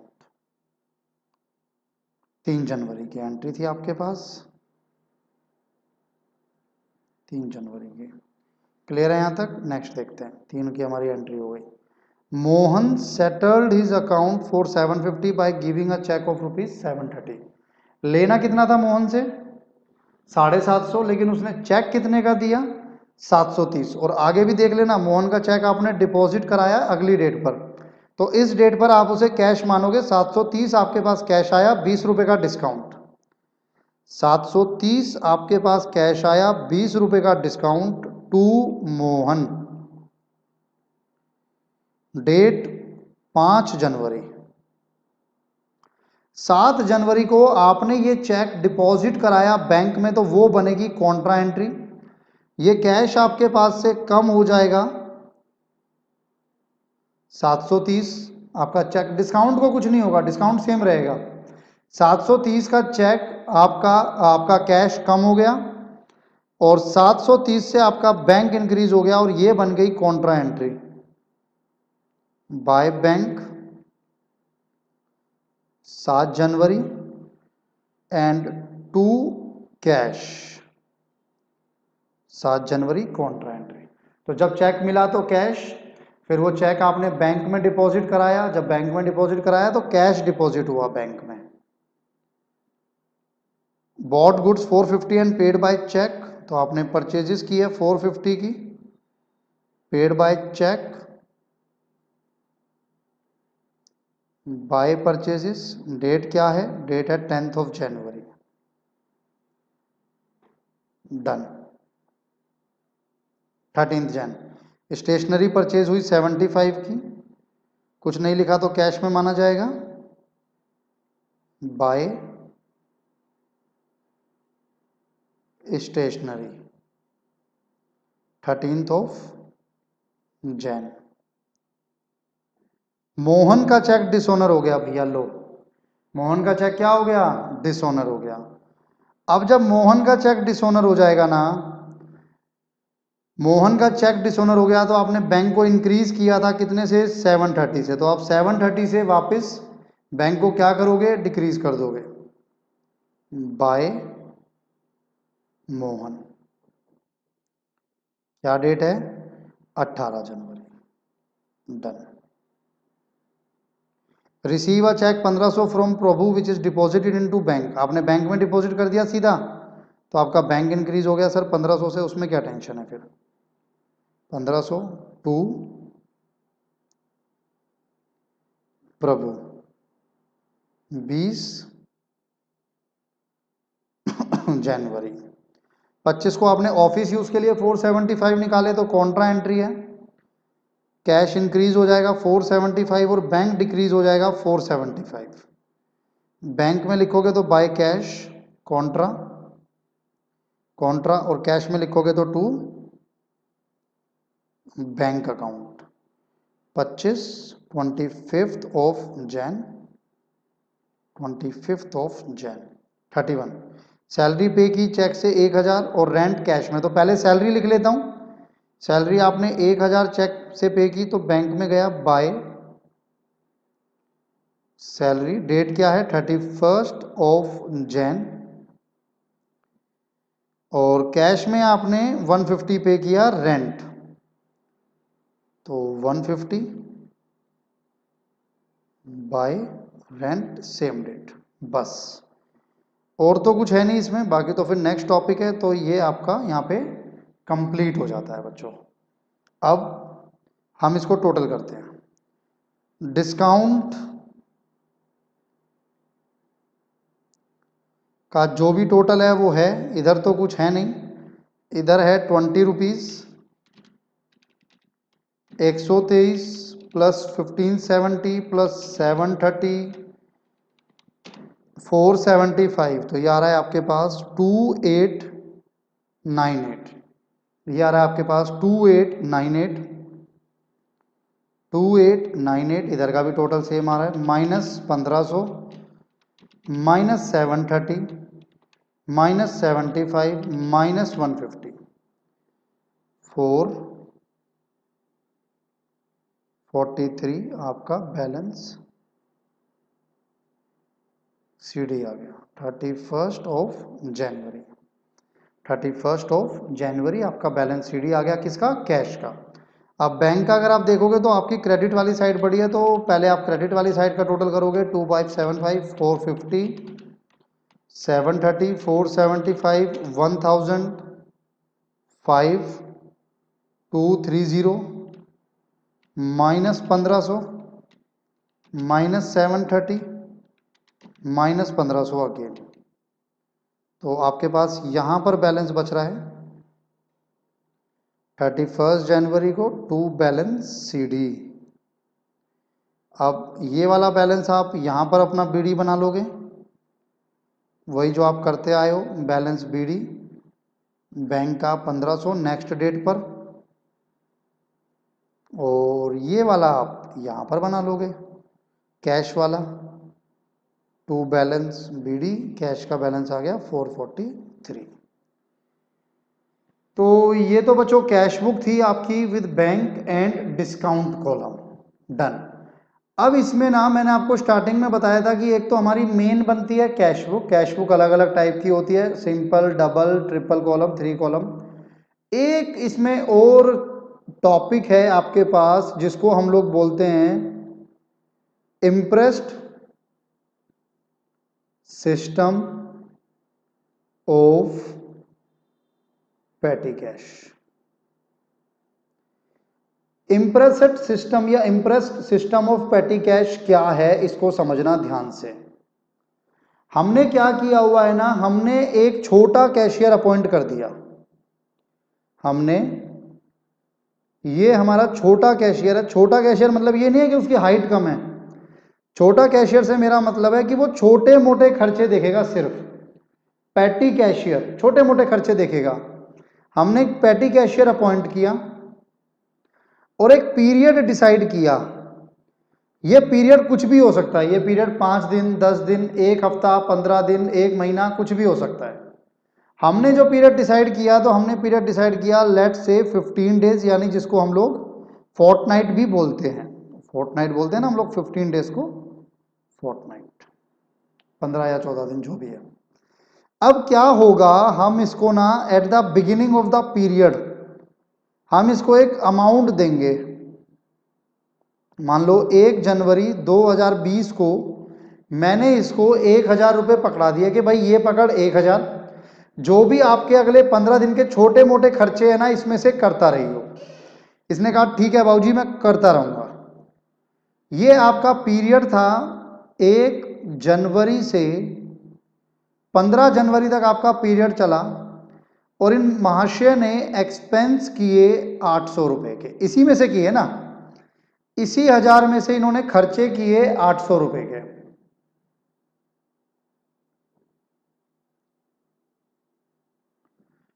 ठीक है, अब मेरे को ये बताओ 15 जनवरी को बैलेंस, क्लोजिंग बैलेंस कितना बच रहा होगा इन पैटी कैशियर के हाथ में? 200 रुपये बच रहा होगा। 1000 थे, 1000 में से 800 खर्च हो गए, 200 बच रहा होगा। लेकिन अब मुझे क्या करना है, पीरियड की स्टार्टिंग में यानी 16 जनवरी को मैं इनको फिर कैश हैंड ओवर करूंगा, ताकि उनका बैलेंस पहले जितना हो जाए। आपने स्टार्टिंग में कैश दिया, एक पीरियड उनको दे दिया कि इतने पीरियड आपको काम करना है, खर्चा करना है। वो खर्चा उन्होंने किया, जितना उन्होंने खर्चा किया उतना पैसा आपने उनको रिम्बर्स कर दिया पीरियड खत्म होने के बाद नेक्स्ट डे, ताकि उनके पास दोबारा ओपनिंग बैलेंस वही बन जाए जो स्टार्टिंग में था। This whole system is known as imprest system of petty cash. और इन खर्चों को रिकॉर्ड करने के लिए हम लोग एक बुक बनाते हैं जिसको कहते हैं पेटी कैश बुक, या आप लोग उसको एनालिटिकल पेटी कैश बुक भी कह सकते हो। मैं ना एक बार इसको रीडिंग लगवाता हूं आपके साथ। यही होगा, ये रहा। Impressed system of petty cash क्या है, इसकी एक बार मैं आपको रीडिंग लगवाता हूं। Under this system an estimate is made, जैसे हमने एक एस्टिमेट बनाया, कितना बनाया? 1000। अमाउंट रिक्वायर्ड फॉर पेटी एक्सपेंसेस, पेटी मतलब small, small expenses for a period. Period क्या हो सकता है? हफ्ता भी हो सकता है, फोर्टनाइट भी हो सकता है, मंथ, कुछ भी हो सकता है। The amount so ascertained is given to petty cashier, हमारे एग्जाम्पल में 1000 रुपए in the beginning of a period. Amount will be spend by petty cashier during the period as an expense, वो खर्चा करेगा। And he will be reimburse with the amount spend by him during this period, so that he will have again fixed amount in the beginning of the new period. वही same बात, वो खर्चा करेगा और फिर हम उसको उतना अमाउंट देंगे जितना उसने खर्चा किया, ताकि पीरियड की स्टार्टिंग में दोबारा उसके पास उतना ही अमाउंट हो जाए जितना पहले था। This system of paying advance in beginning and reimbursing the amount spent from time to time is called impressed system of petty cash। और इसके लिए हम लोग बनाते हैं पेटी कैश बुक। इसके कुछ एडवांटेज, छोटे छोटे खर्चों में ना बड़े बड़े घपले हो जाते हैं, तो उस पर आपको कंट्रोल करने का मौका मिलेगा, control over mistake, control over पेटी कैश एक्सपेंसेस, छोटे मोटे खर्चों पे मिलेगा फ्रॉड, ये फ्रॉड है, FRAUD, फ्रॉड, फ्रॉड पे आपको खर्चा करने को बचेगा। ये क्वेश्चन हमने इस पे लिया हुआ है।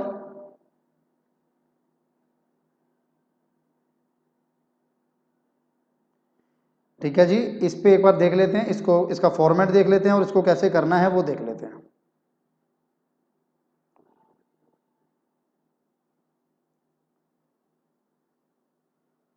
आंसर नंबर 6, एनालिटिकल पेटी कैश बुक, एनालिटिकल पेटी कैश बुक, डन। आप यहां लिखते हो डेट, डेट के बाद आता है पर्टिकुलर, डेट नहीं बल्कि यहाँ पे आप लिखोगे पहले रिसिप्ट, रिसिप्ट के बाद आप लिखोगे डेट, डेट के बाद आप लिखोगे पर्टिकुलर्स, उसके बाद आप लिखोगे पेमेंट,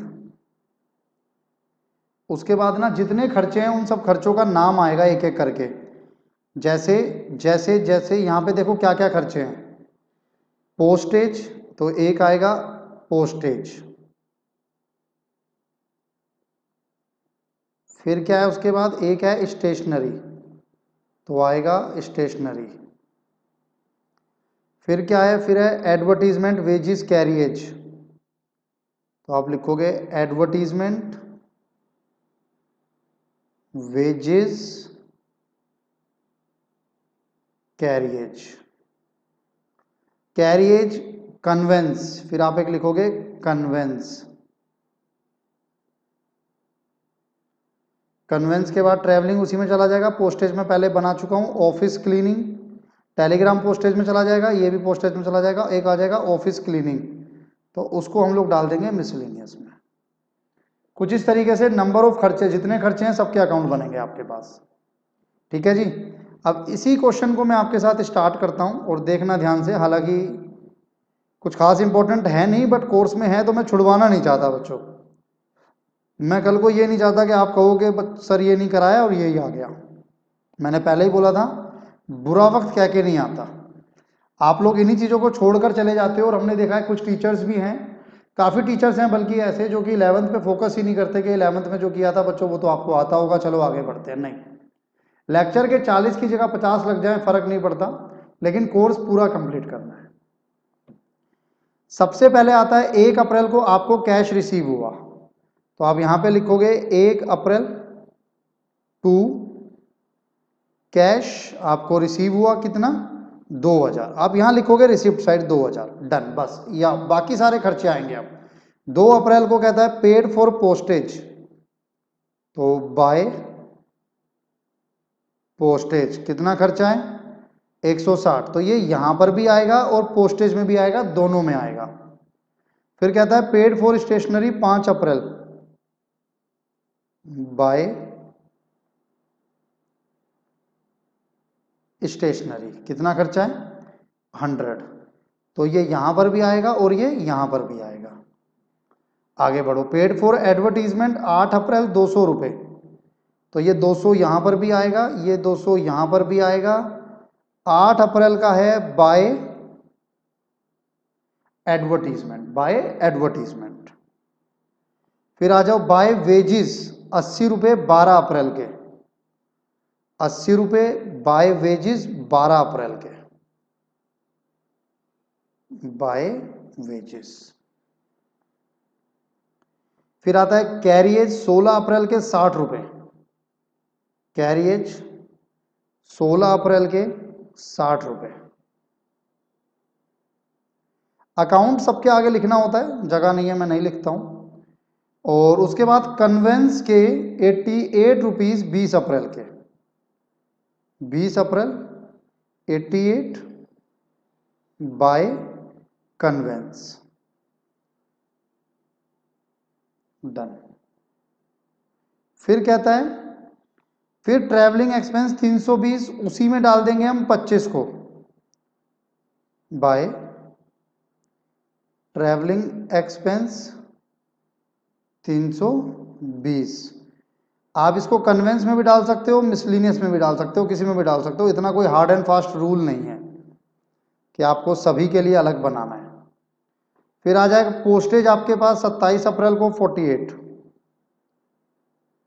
27 अप्रैल दोबारा आया ये खर्चा, इसका कॉलम आप पहले बना चुके हो 48। उसके बाद office cleaning 40 bye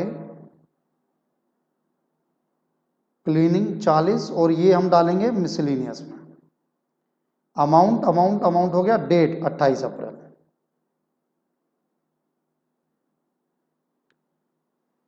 paid for telegram 80, इसको भी मैं पोस्टेज में डालूंगा, बाय टेलीग्राम 80, डेट है 29 80 और मैं पोस्टेज में डालूंगा इसको। मिसलिनियस में डालना है मिसलिनियस में डाल सकते हो, इतना कोई टेंशन नहीं है। फिर दोबारा से आपने नोटिस भेजा लैंडलॉर्ड को 19 रुपये, मैं मिसलिनियस में डालूंगा, आप उसमें डालना है, पोस्टेज में आप पोस्टेज में डाल सकते हो। 19 बाय नोटिस, बाय नोटिस 30 अप्रैल। तो इस तरीके से आप इसको पूरा करते हो। फिर हम करते हैं इसकी टोटलिंग, जरा टोटलिंग देख लेते हैं एक बार। 160, 100, 200, 80, 60, 88, 320, 48, 40, 80, 19, टोटल आ रहा है बच्चों 1195। इन सबका भी टोटल होगा 160 प्लस 48 प्लस 80, जैसे 288 इसका आ गया, इसका 100, इसका 200, 80, 60, 88,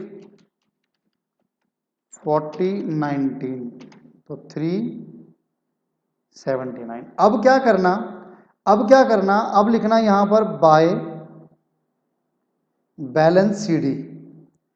कितना बैलेंस बचा आपके पास, ध्यान से समझना। 30 अप्रैल को कितना बैलेंस बचा, टोटल था 2000, उस 2000 में से 1195 आपका खर्च हो गया, तो कितना बचा 805। आप ये टोटल लिखोगे यहाँ पे 2000, यहाँ पे भी इसका टोटल करोगे इसके सामने 2000। अब आप बनाओगे इसको टू बैलेंस बीडी 805 1 मई को, नेक्स्ट डेट को 1 मई को, और फिर जो पैसा आपको मिलेगा कितना मिलेगा, कितना रिम्बर्स होगा, जितना खर्च हुआ था 1 मई को, ताकि ये फिर दोबारा टोटल कितना हो जाएगा 2000। और फिर इसके नीचे खर्चे होंगे, वो खर्चे जब होंगे तब होंगे। कुछ इस तरीके से आपका पैटी कैश बुक होता है बच्चों। इतना इंपॉर्टेंट नहीं है लेकिन फिर भी कर ले, छोड़ना नहीं है कुछ भी। एनालिटिकल पैटी कैश बुक एक बार पॉज करके आप नोट कर लेना। अब मैं आपके साथ लास्ट चैप्टर ओवर हो गया, बस ये थी आपकी कैश बुक, जिसमें हमने सिंपल पढ़ी, डबल पढ़ी, 3 कॉलम पढ़ी और पैटी कैश बुक पढ़ी, और जो जो इंपॉर्टेंट पॉइंट्स थे वो मैंने आपके साथ डिस्कस किए। अब वही अपने कस्टम के अकॉर्डिंग, अपनी प्रथा के अकॉर्डिंग मैं आपके साथ study module cash book open करना हूं, उसको देख लेना।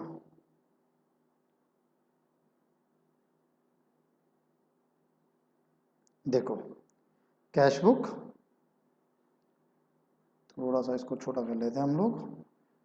और कैश बुक में हमने क्या पढ़ी, simple, 3, 2, subsidiary as well as principal book. Starting ही इसी से होती है, cash book, a subsidiary book and a principal book, ये मैंने आपको पढ़ाया। Kind of cash book and petty cash book, ये मैंने आपको पढ़ाया। सिंपल कैश बुक क्या होती है वो मैंने आपको पढ़ाया।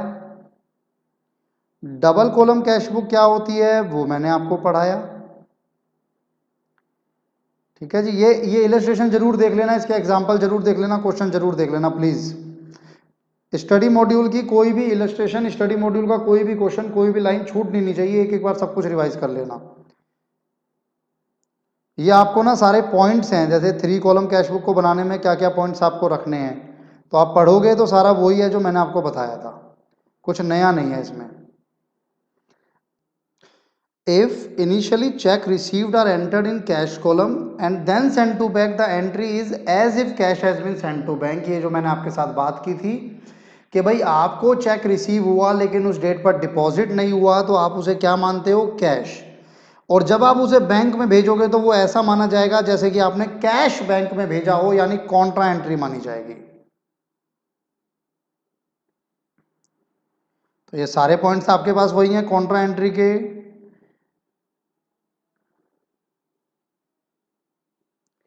अगर कोई चेक है आपका, चेक डिसऑनर हो गया, बैंक कलेक्ट नहीं कर पाया उसको, तो it is entered in bank column credit side. आपका बैंक कम करना होता है ना आपको रिलेटेड पार्टी के नाम से।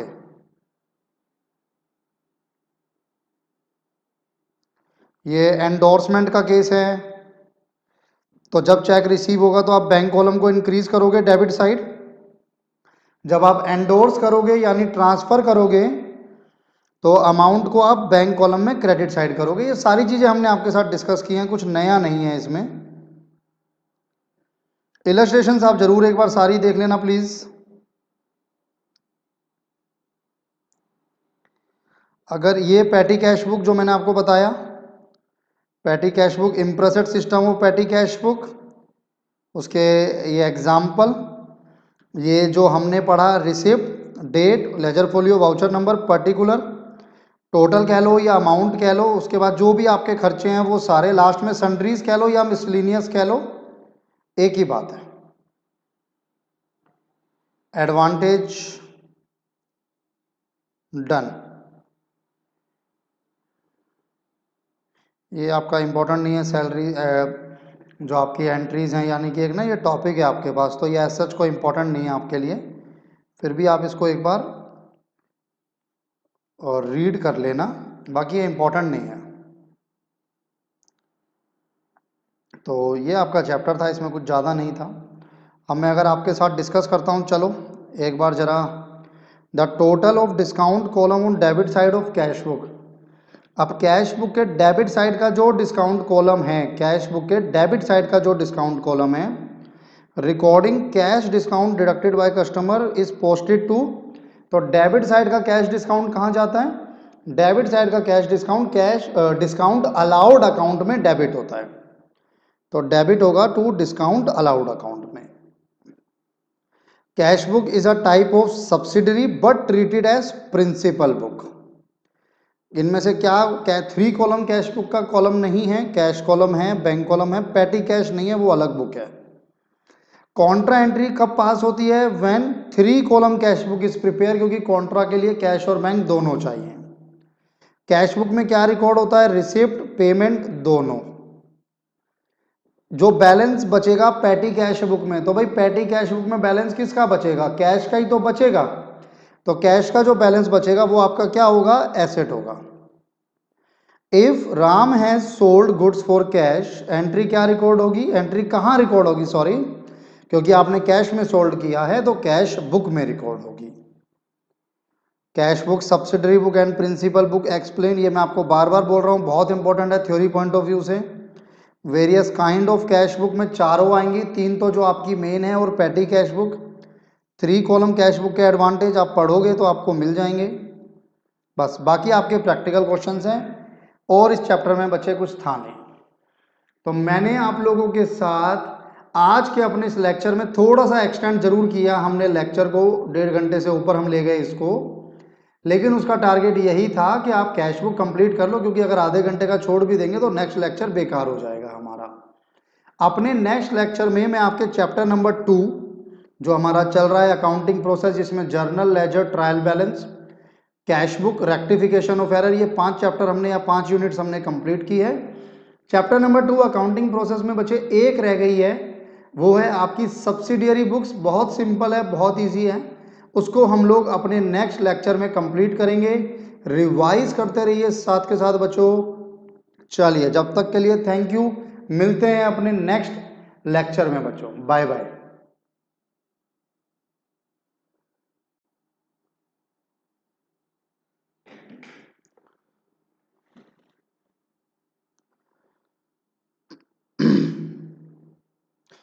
If initially check received are entered in cash column and then sent to bank, the entry is as if cash has been sent to bank। ये जो मैंने आपके साथ बात की थी कि भाई आपको चेक रिसीव हुआ लेकिन उस डेट पर डिपॉजिट नहीं हुआ, तो आप उसे क्या मानते हो? कैश।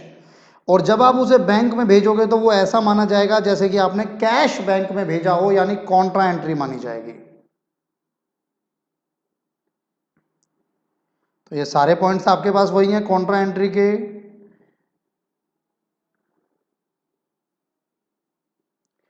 अगर कोई चेक है आपका, चेक डिसऑनर हो गया, बैंक कलेक्ट नहीं कर पाया उसको, तो it is entered in bank column credit side. आपका बैंक कम करना होता है ना आपको रिलेटेड पार्टी के नाम से।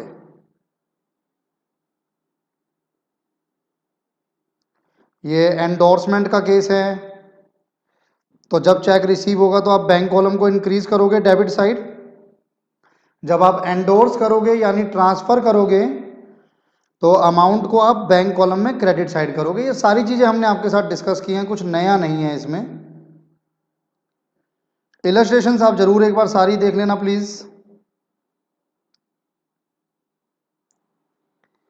अगर ये पैटी कैश बुक जो मैंने आपको बताया, petty cash book, imprest system of petty cash book, उसके ये एग्जाम्पल, ये जो हमने पढ़ा receipt, date, ledger folio, voucher number, particular, total कह लो या अमाउंट कह लो, उसके बाद जो भी आपके खर्चे हैं वो सारे, लास्ट में सन्ड्रीज कह लो या मिसलिनियस कह लो, एक ही बात है।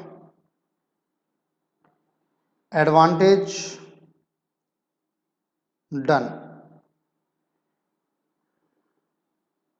ये आपका इंपॉर्टेंट नहीं है, सैलरी जो आपकी एंट्रीज हैं, यानी कि एक ना ये टॉपिक है आपके पास, तो ये एज सच कोई इंपॉर्टेंट नहीं है आपके लिए, फिर भी आप इसको एक बार और रीड कर लेना, बाकी ये इंपॉर्टेंट नहीं है। तो ये आपका चैप्टर था, इसमें कुछ ज़्यादा नहीं था। अब मैं अगर आपके साथ डिस्कस करता हूँ, चलो एक बार ज़रा, the total of discount column on debit side of cash book. अब कैश बुक के डेबिट साइड का जो डिस्काउंट कॉलम है, कैश बुक के डेबिट साइड का जो डिस्काउंट कॉलम है, recording cash discount deducted by customer is posted to. तो डेबिट साइड का कैश डिस्काउंट कहाँ जाता है? डेबिट साइड का cash discount discount allowed account में डेबिट होता है, तो डेबिट होगा टू डिस्काउंट अलाउड अकाउंट में। Cash book is a type of subsidiary but treated as principal book. इनमें से क्या 3 कॉलम कैश बुक का कॉलम नहीं है, कैश कॉलम है, बैंक कॉलम है, पैटी कैश नहीं है, वो अलग बुक है। कॉन्ट्रा एंट्री कब पास होती है? When 3 column cash book is prepare, क्योंकि कॉन्ट्रा के लिए कैश और बैंक दोनों चाहिए। कैश बुक में क्या रिकॉर्ड होता है? रिसिप्ट, पेमेंट, दोनों। जो बैलेंस बचेगा पैटी कैश बुक में, तो भाई पैटी कैश बुक में बैलेंस किसका बचेगा? कैश का ही तो बचेगा, तो कैश का जो बैलेंस बचेगा वो आपका क्या होगा? एसेट होगा। If Ram has sold goods for cash, entry क्या रिकॉर्ड होगी? एंट्री कहाँ रिकॉर्ड होगी? सॉरी, क्योंकि आपने कैश में सोल्ड किया है तो कैश बुक में रिकॉर्ड होगी। Cash book, subsidiary book and principal book explain, ये मैं आपको बार बार बोल रहा हूँ, बहुत इंपॉर्टेंट है थ्योरी पॉइंट ऑफ व्यू से। Various kind of cash book में 4 आएंगी, 3 तो जो आपकी मेन है और patty cash book. 3 column cash book के एडवांटेज आप पढ़ोगे तो आपको मिल जाएंगे। बस बाकी आपके प्रैक्टिकल क्वेश्चंस हैं, और इस चैप्टर में बच्चे कुछ था नहीं। तो मैंने आप लोगों के साथ आज के अपने इस लेक्चर में थोड़ा सा एक्सटेंड जरूर किया, हमने लेक्चर को 1.5 घंटे से ऊपर हम ले गए इसको, लेकिन उसका टारगेट यही था कि आप कैश बुक कंप्लीट कर लो, क्योंकि अगर आधे घंटे का छोड़ भी देंगे तो नेक्स्ट लेक्चर बेकार हो जाएगा हमारा। अपने नेक्स्ट लेक्चर में मैं आपके चैप्टर नंबर 2 जो हमारा चल रहा है अकाउंटिंग प्रोसेस, जिसमें journal, ledger, trial balance, cash book, rectification of error, ये 5 चैप्टर हमने या 5 यूनिट्स हमने कंप्लीट की है। चैप्टर नंबर 2 अकाउंटिंग प्रोसेस में बच्चे एक रह गई है, वो है आपकी सब्सिडियरी बुक्स। बहुत सिंपल है, बहुत इजी है, उसको हम लोग अपने नेक्स्ट लेक्चर में कंप्लीट करेंगे। रिवाइज करते रहिए साथ के साथ बच्चों। चलिए जब तक के लिए थैंक यू, मिलते हैं अपने नेक्स्ट लेक्चर में बच्चों, बाय बाय।